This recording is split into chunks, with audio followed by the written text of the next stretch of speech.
Hi, I'm Weston. I love talking about the Astros, and I'm here to talk about Game 100 of the regular season, where the Astros win 4-2 in the century mark of the season over the Seattle Mariners, because we can beat good teams, just not the bad ones. If the Astros could, for the rest of the season, only play playoff teams, we might not lose again. So the Astros get started early in this game. Yordan Alvarez, first inning, 2-out double, and then Alex Bregman, a line shot into the Crawford boxes to make it 2-0 Houston.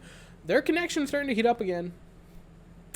And I do believe Alex Bregman is back. He was the star of the night. We'll talk about him a little bit later on. Bases loaded, no outs. Ty France with a sac fly to make it a 2-1 game. And then Carlos Santana, who it still feels weird that he's not on the Cleveland Indians back at the time. I can say it, not be incorrect now. I know it's been a couple years since he's been there. It just feels weird for him not to be a Cleveland player.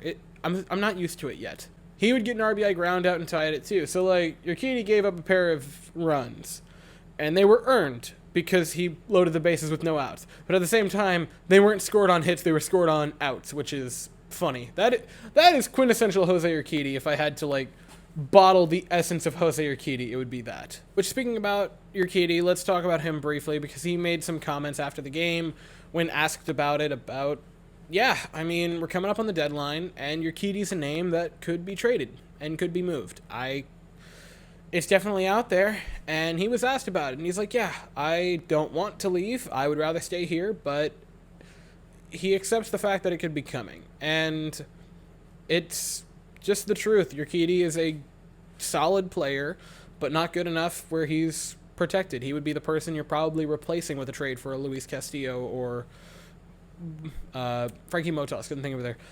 He would be the one you're replacing, him or Odorizzi. I would obviously rather go with Odorizzi over Urquidy, but that's beside the point. And so I guess all I'll say is, if it is the last game we see Jose Urquidy as an Astro, his tenure was good. And yeah, I know the season was up and down. There were some rocky moments. Guys, he filled his role. He filled his role nearly perfectly. He was a pitcher who was in the bottom half of the rotation, probably your fourth or fifth starter consistently, who could go deep into games and give your bullpen a day to rest. He was what you could have hoped for. When I graded him last year, I said nearly that exactly. He had a bunch of games where he could just go deep, 6-7 innings, and give the pen, which, this year our pen is great, right? This year our pen is elite. Last year was not. Last year it was shallow. There were not a lot of good pitchers out of the pen, and we desperately needed pitchers like Urquidy in the bottom half to go deep.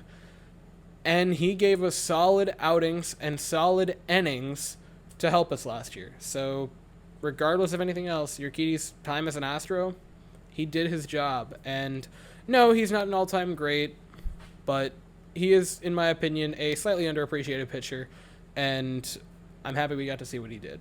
And for what could be a final outing, not a bad stat line. 6 2/3, 4 hits, pair of walks, only 3 strikeouts, which is uncharacteristic to Urquidy, and a bunch of hard hit balls, which is sort of going back to the if I could bottle the essence of Jose Urquidy. Rafael Montero would come in to get 4 outs, no problem for that, and Ryan Presley would come in the 9th.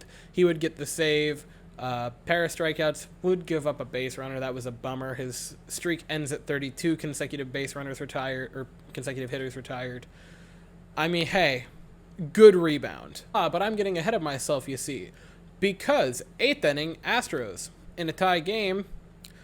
Yordan Alvarez, big ripping double to get a runner in scoring position. And Alex Bregman comes up big with another double. He sends Yordan home. The Astros take a 1-run lead. And Alex Bregman, with some savvy base running, gets over to third and then comes home on a pass ball. His legs would get kind of crossed up by Andres Moniz. I think he's okay. He stayed in the game. I've said this once or twice. Sometimes I think we forget that, baseball players, hockey players, football players, basketball, any player in any sport, they're human beings. And sometimes when they, kind of get up funny and they're hurting, it's just a genuine, normal injury of, oh, yeah, it was uncomfortable, but then they're okay. I don't know. Sometimes we see injuries and we're just slight collision. It's just there goes his ACL. I think it was just a minor injury, just to not knock the wind out of him type of injury, just that's uncomfortable for a few minutes injury. So I don't think there's anything to be concerned about there. Which is good, because man oh man, he looks like he's back. But yeah, overall, a solid outing for the Astros. Just, again, weird, because can't beat the A's, but you can beat the Mariners. All right. So the Astros go in for Game 2 tomorrow against the Mariners. We are going to send Justin Verlander to the mound, and the Mariners are going to send Robbie Ray. And oh boy, if it's anywhere near as exciting as the last start for Verlander, we're in for a very special, horrifying treat of a game. And I will be here afterwards to talk about it, probably late afterwards. I'm not sure when that video will come out, but it will come out, rest assured. But that is all I have to say for the evening. So, thank you all so very much for watching. I hope you all have an absolutely fantastic day, and as always, go Astros.